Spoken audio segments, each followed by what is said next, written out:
Hello students, welcome to Mizo study and welcome to my class. आप सभी का स्वागत है बच्चों मेरे इस सेशन में।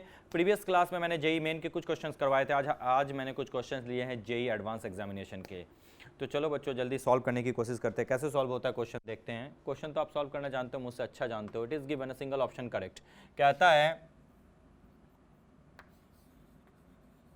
The concentration of oxalic acid is X mole per litre. अच्छा, ऑक्जेलिक एसिड का कंसंट्रेशन गिवन है। ऑक्जेलिक एसिड का फॉर्मूला क्या होता है? COOH। इसका जो कंसंट्रेशन है बच्चों वो आपका गिवन है x mole per litre.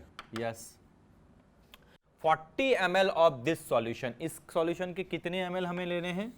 40 ml लेने हैं। बहुत अच्छी बात है, यानी वॉल्यूम भी हमें पता है और मोल पर लीटर है तो मोलारिटी भी पता। Of this solution react with 16 ml of 0.05 molar. अच्छा, वॉल्यूम क्या है आपका? 16 ml है और मोलारिटी आपकी कितनी है बच्चों? 0.05 मोलर है।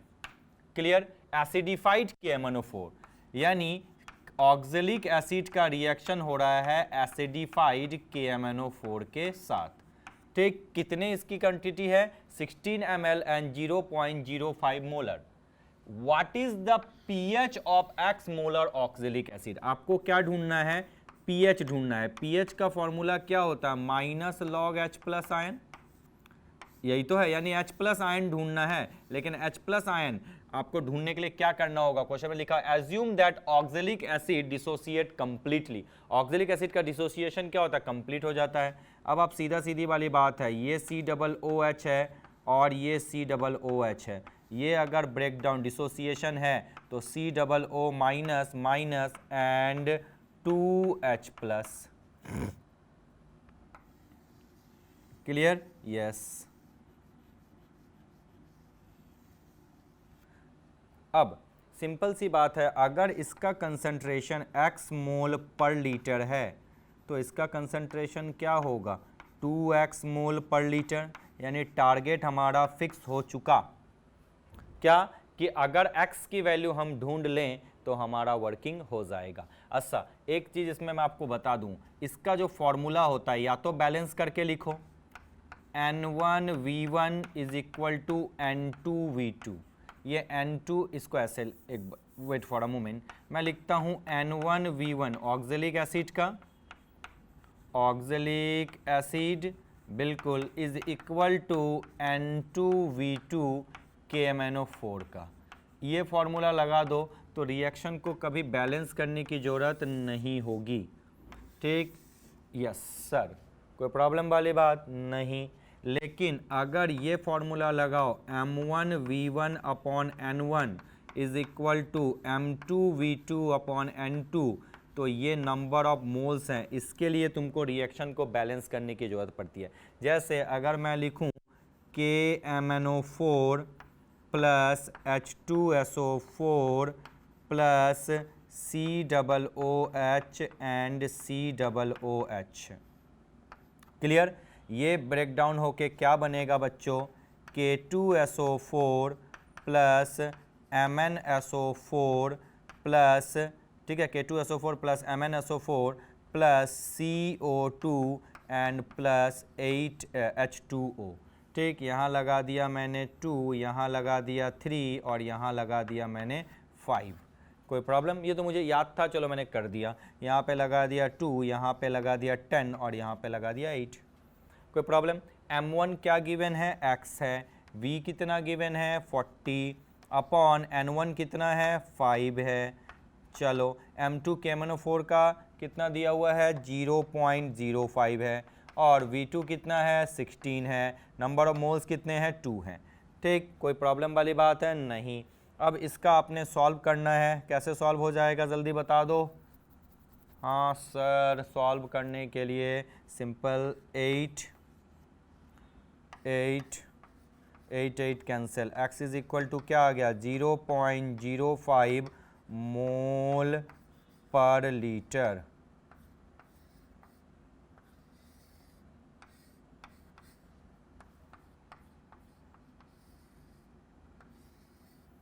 क्लियर? यस। अब आपसे पूछा जाए H प्लस आयन का कंसंट्रेशन क्या होगा sir? 2x 2 into 0.05 that is 0.1 mole per litre.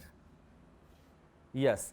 Now, what is the value of pH? pH is equal to minus log H plus ion का concentration. बहुत अच्छी बात है. माइनस लॉग H प्लस कितना है आपका? 0.1 को हम 1 into 10 to the power minus 1 लिख सकते हैं. बिल्कुल. सॉल्व करने के बाद क्या आएगा? log 10 to the power minus आगे 1 आ जाएगा. 1 इज इक्वल टू क्या होगा? +1. यानी जो pH की वैल्यू आ गई वो आ गई +1. आ गया. पूरा डिटेल सॉल्यूशन मैंने आपको दे दिया. The value of pH is equal to +1. मैं इस तरह पढ़ रहा हूँ. Moving here.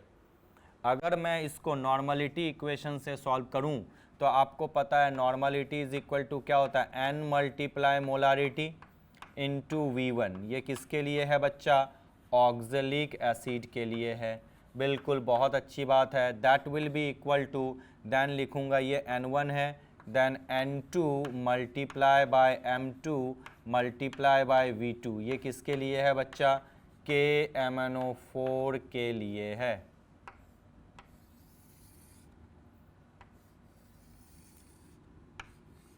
क्लियर? अब आपको N1 नहीं पता. ये N1 अलग चीज़ है बच्चों. एसिड के लिए बेसिसिटी होती है, याद है ना? यस. तो N1 कंप्लीट डिसोसिएशन है. 2 M1 के जगह X और V1 के जगह 40 लिख दिया. ऑक्जेलिक एसिड का काम हो गया. N2 KMnO4 जो है Mn किस ऑक्सीडेशन स्टेट में? +7 से क्या बना है? MnSO4 यानी Mn2 प्लस ऑक्सीडेशन. यानी total change in oxidation state कितना है? 5. यानी यहाँ लगा दो 5 इंटू M2 कितना है? 0.05 इंटू V2 है 16. लो, बैलेंस करने की जरूरत नहीं, बस नॉर्मल जो मैंने बताया था इक्विवेलेंट मास कंसेप्ट में बिल्कुल वही लगा दिया. चलो, कुछ हो सकता है क्या? कुछ तो होगा ही ना. देखते हैं भैया, कुछ होगा तो देखते हैं. ये और ये देखो. 16 5 80 42 80. x इज इक्वल टू सीधा 0.05 आ गया. ये है समय का बचत. टाइम इस तरह से बच जाता है आपका. हो गया, x निकल गया, ले बाकी का काम तो आप जानते ही हो. समझ में आया? तो देख लो किस तरीके से आपकी अप्रोच होती है. चलो बच्चों, रब कर देते हैं और आगे बढ़ चलते हैं नेक्स्ट सेगमेंट की तरफ.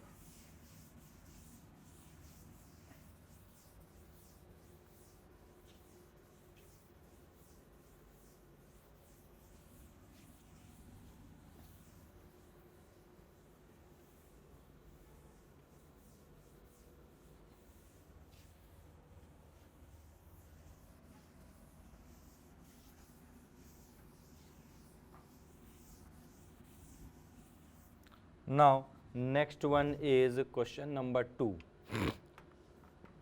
The number of moles of KMnO4 that will be needed to react with 1 mole of sulfite ion in acidic solution. What is given? The number of moles of KMnO4.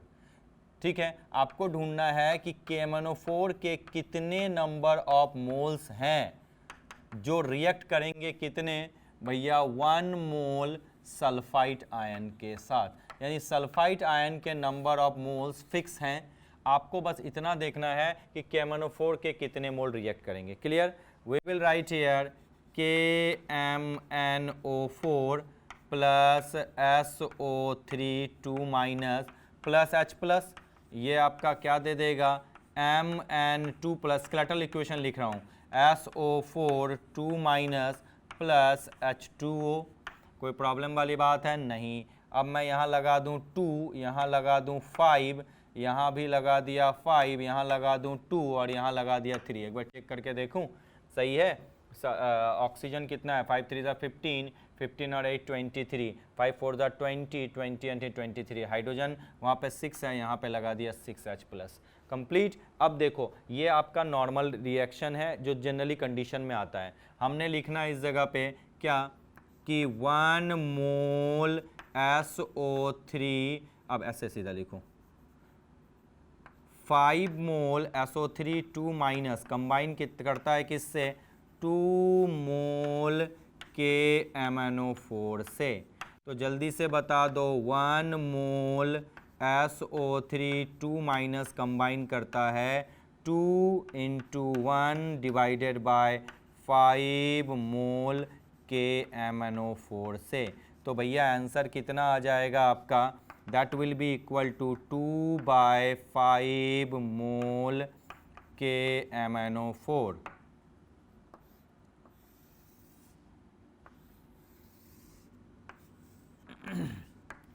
Clear? Yes.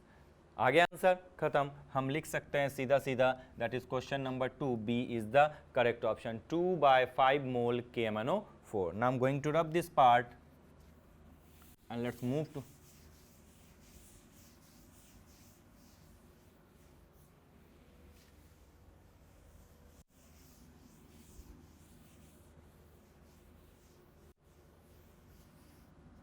now let's move to the question number 3। Question number 3 एक बार पढ़ लो, क्या है बच्चों, to neutralize completely 20 ml of 0.1 molar aqueous solution of phosphorous acid. Okay, to neutralize 20 ml of 0 point, यानी V1 आपका given है 20 ml और M1 आपका गिवन है बच्चों 0.1 molar. Clear? Yes. V1 is given 20 ml and M1 is given 0.1 molar aqueous solution of phosphorus acid. Phosphorus acid, that is H3PO3. Okay, the volume of 0.1 molar aqueous KOH required. यानी H3PO3 react करता है KOH के साथ, ठीक, बनता क्या है K2HPO3 plus H2O। ये रिएक्शन तो हम जानते हैं, क्यों? क्योंकि इसकी बेसिसिटी क्या होती है 2। बैलेंस कर दो, यहाँ पे लगा दिया 2 और हाइड्रोजन ऑक्सीजन कितने टाइम्स हैं, हाइड्रोजन 3 हो गया, फॉस्फोरस 1 और 3 to 5 टाइम्स, यहाँ पे 3, यहाँ पे मैंने लगा दिया 2। कंप्लीट? Yes, 3 and 4। चलो 3 to 5, 2 to 4 and 5 बैलेंस हो गया, बिल्कुल। अब सीधा आप इसमें फॉर्मूला लगा सकते हो, M1 V1 upon N1 is equal to M2 V2 upon N2। Clear? Yes. Now what is the value of M1? M1 ये H3PO3 के लिए है और ये M2 V2 KOH के लिए है। चलो, M1 है आपका 0.1 into 20 divided by N1। N1 क्या है 1, M2 कितना है, द वॉल्यूम ऑफ 0.1 मोलर, ये भी है 0.1, लेकिन यहाँ V2 है अपॉन N2 कितना है भैया 2 है। कोई प्रॉब्लम वाली बात है? ये और ये cancel, V2 is equal to सीधा हमने लिख दिया 40 ml। बहुत इजी क्वेश्चन था। अब मैं आपसे, क्लियर? यस। अब मैं आपको बोलूं कि ये वाला मेथड थोड़ा सा क्या बैलेंसिंग में होता है, अगर बैलेंसिंग ना करना हो, सीधा सीधा N1 V1 H3PO3 will be equal to हम लिखेंगे N2 V2, किसके इक्वल लगाएंगे, KOH के। बहुत अच्छी बात है। N1 इसका कितना है, N1 इज इक्वल टू क्या होता है, N1 into M1 into V1, ये तो जानते हो ये वाला। उसके बाद N2 के जगह क्या लिखेंगे, N2 into M2, okay, into V2। कोई प्रॉब्लम नहीं। अब आपको पता है बेसिसिटी कितनी है H3PO3 की, 2 है, तो हम सीधा लगाएंगे 2 मल्टीप्लाई 0.1, वॉल्यूम कितना है बच्चा 20, N2 कितना है 1, बेसिसिटी होता ना, हाइड्रोक्साइड आयन एक ही है, और यहाँ पे 0.1 इंटू V2 हमें लिखना है। कोई प्रॉब्लम? ये और ये cancel, V2 is equal to सीधा आ गया 40 ml। बैलेंस करने की कोई ज़रूरत नहीं है। लो, आंसर आ गया। What is the answer for this question? That is C is the correct option. Now I am going to rub this part.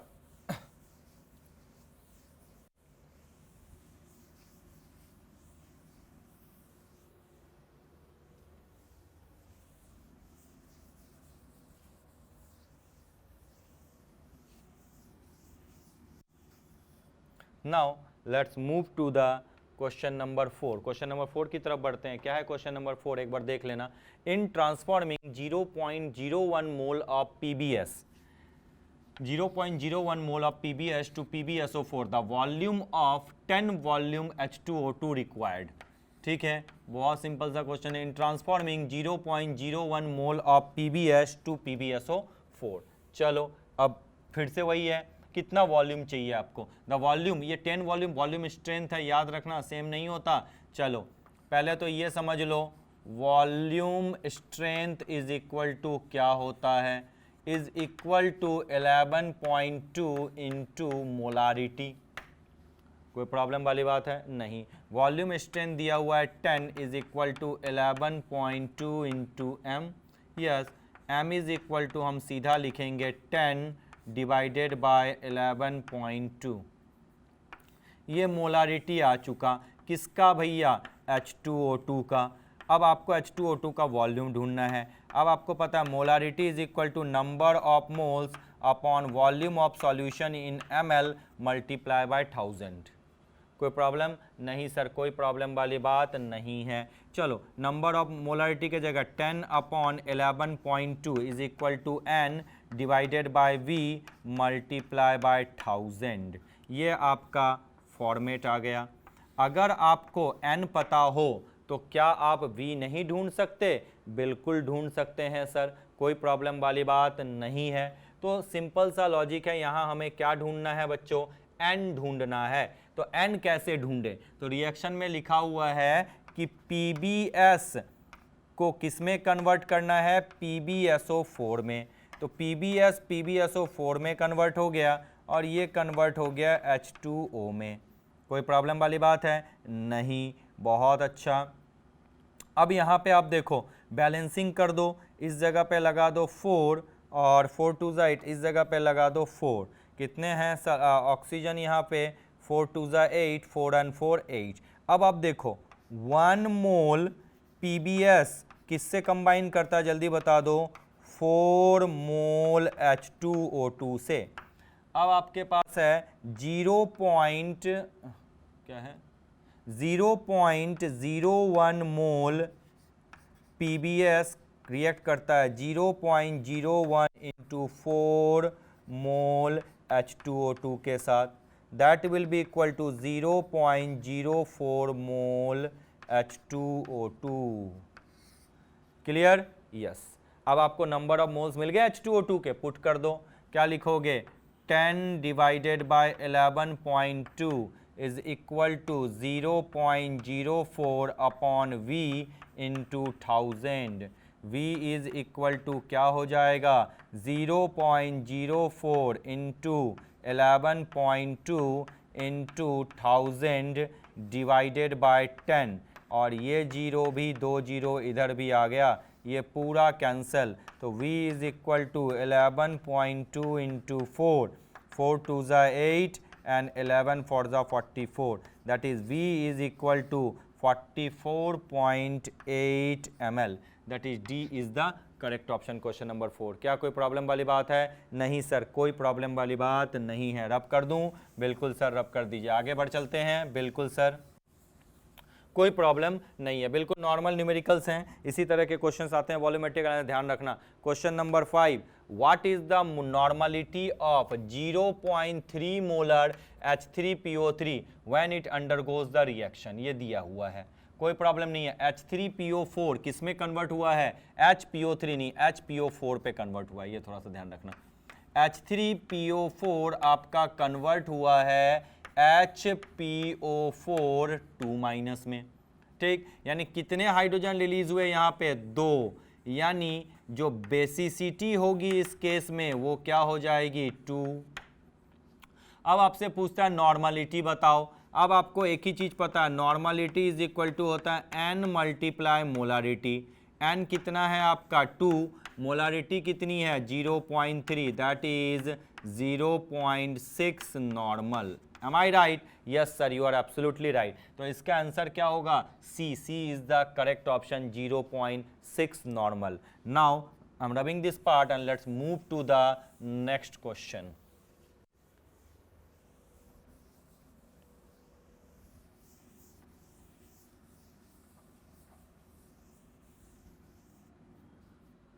Now let's move to question number 6. The equivalent mass of sodium thiosulfate. I have discussed this thing. मैंने इसको discuss किया था आइडोमेट्री and आइडियोमेट्री में.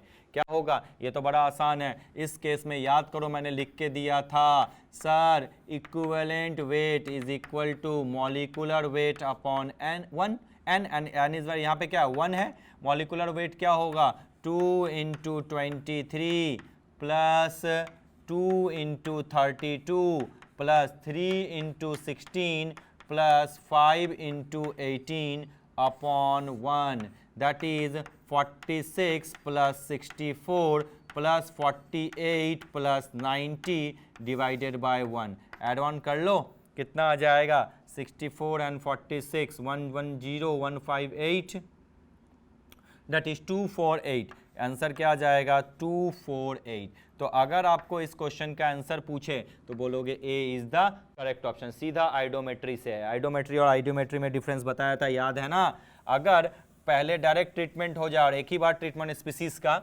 लेकिन उसको आइडोमेट्री बोलते हैं. लेकिन स्पीसीज का आयोडीन सॉल्यूशन के साथ ट्रीटमेंट होने के बाद जो आयोडीन रिलीज हो उसको फिर जब हम हाइपो के साथ ट्रीटमेंट मतलब Na2H2O3 के साथ ट्रीटमेंट कर दें तब इसको बोला जाता है आइडोमेट्री. क्वेश्चन नंबर 7 में आ जाओ. क्वेश्चन नंबर 7 कहता है a solution of 10 ml M/10 FeSO4. Okay volume कितना दिया हुआ है जल्दी बता दो 10 ml.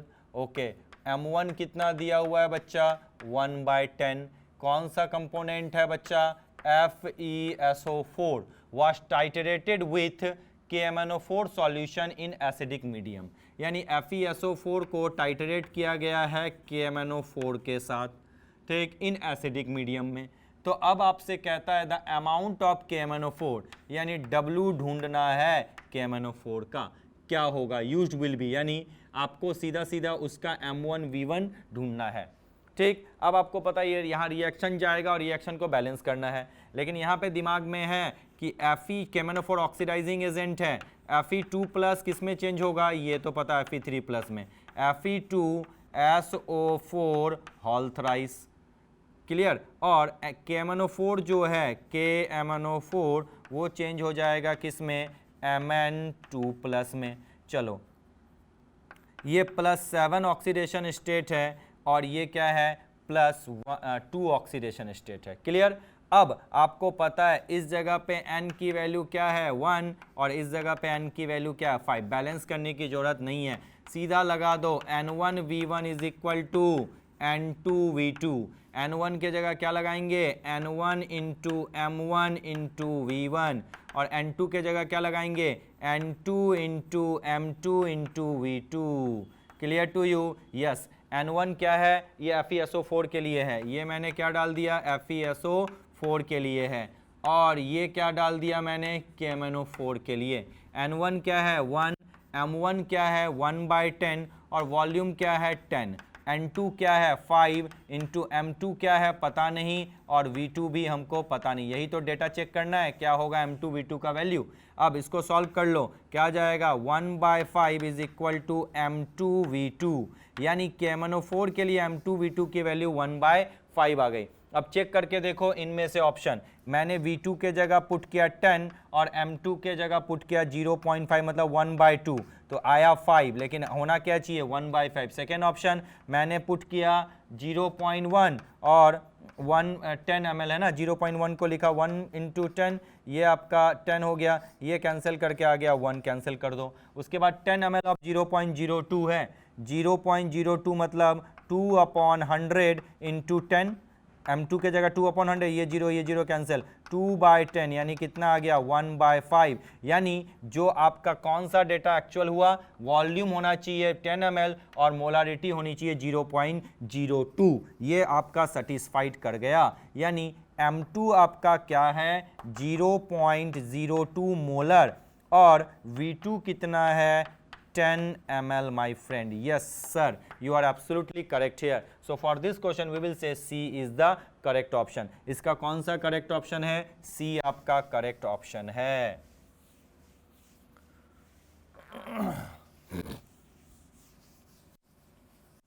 Now let's move to the next question. What is the next question? Question number 8. Question number 8 it is given. क्या given है देखो बच्चा वही है. In the titration K2Cr2O7 and FeSO4 the following data is obtained. V1 ml of 1 molar K2Cr2O7 require V2 ml of 1 molar FeSO4. अभी बताया था कौन सा रिलेशन है. आपको पता है K2Cr2O7 यानी Cr2O7 माइनस किस में चेंज हुआ है, Cr3 प्लस में. तो इस जगह पे अगर N1 की वैल्यू मैं बोलूं तो कितना ऑक्सीडेशन रेट, प्लस एक का हो गया +6 से 3 यानी टोटल एक चेंज 3 2 हैं तो टोटल चेंज क्या हो जाएगा 6. और आपको पता है Fe2 प्लस किस में चेंज हुआ है बच्चों, Fe3 प्लस में. ये हम डायरेक्ट क्यों लिख देते हैं, क्योंकि हमें पता है ये ऑक्सीडाइजिंग एजेंट है, ऐसा ही तो रिएक्शन जाता है. इसके लिए N2 की वैल्यू क्या है बच्चा 1 है. चलो अब मैंने पता फॉर्मूला लगाना है N1V1 ये किसके लिए, K2Cr2O7 के लिए, बिल्कुल K2Cr2O7 के लिए, इक्वल टू हो जाएगा N2V2 ये किसके लिए जल्दी से बता दो, FeSO4 के लिए. Right yes. N1 के जगह क्या पुट कर दोगे, N1 के जगह N1 इंटू M1 और V1 अपने जगह लिख दिया. उसके बाद N2 into M2 into V2 direct लिख दूं. चलो N1 क्या है 6 है, पुट करो 6, मोलारिटी नहीं पता M1 V1, N2 क्या है 1 इंटू M2 V2. लो आ गया, सीधा हम लिखेंगे 6 M1 V1 is equal to M2 V2. This is the answer. Again I am repeating, this is the answer. 6 M1 V1 is equal to M2 V2. A is the correct option. Question number 8, A is the correct option. कोई problem नहीं sir, रब कर दूं.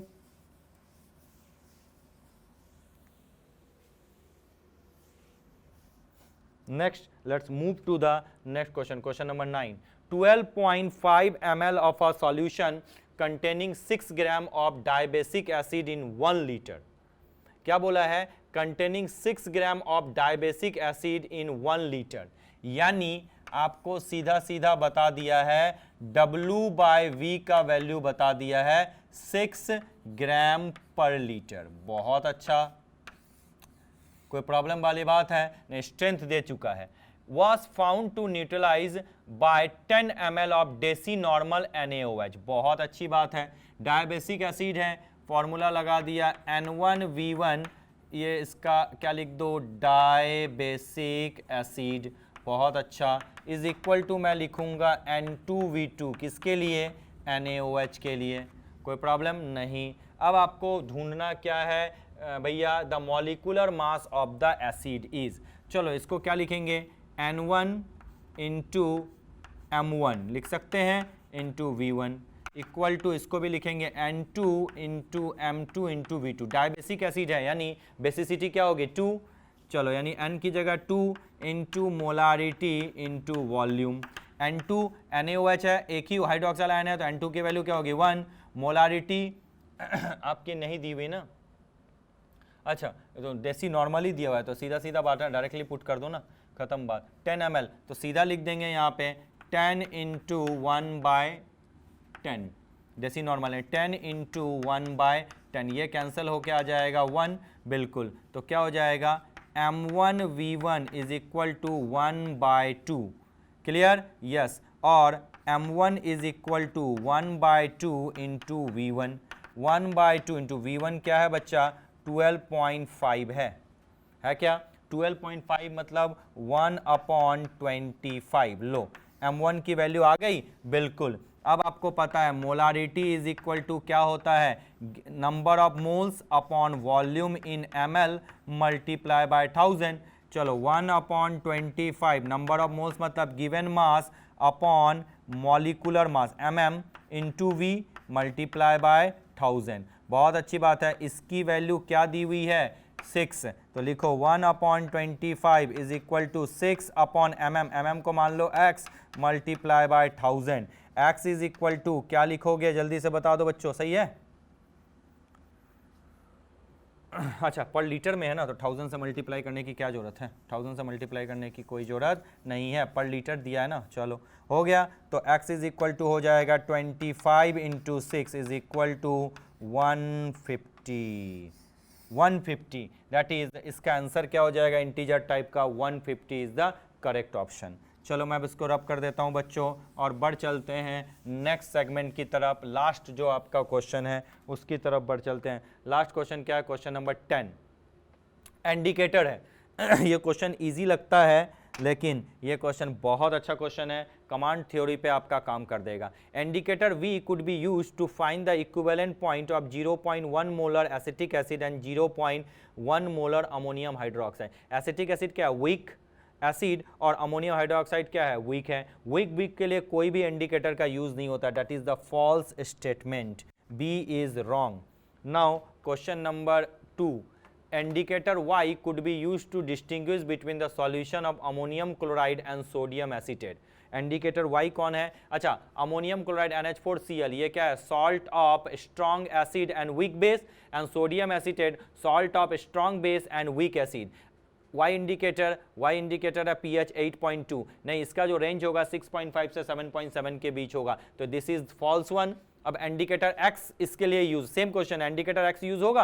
Indicator X की value yes देखो 6.5 से 7.7 के बीच में है, 7.5, इंडिकेटर X यूज होगा, Y नहीं, ये ट्रू स्टेटमेंट है। क्या कोई प्रॉब्लम वाली बात है? फोर्थ वाला मैं आपके लिए छोड़ रहा हूं, उसी तरह से देख के दो। क्वेश्चन लगता इजी है लेकिन इसमें मिस्टेक्स के चांसेस बहुत ज्यादा होते हैं। तो चलो बच्चों, समय आ चुका है अब आपसे विदा लेने का। इन सारे क्वेश्चनों को प्रैक्टिस करो, definitely it will help you a lot. So my friend, bye bye, thank you so much.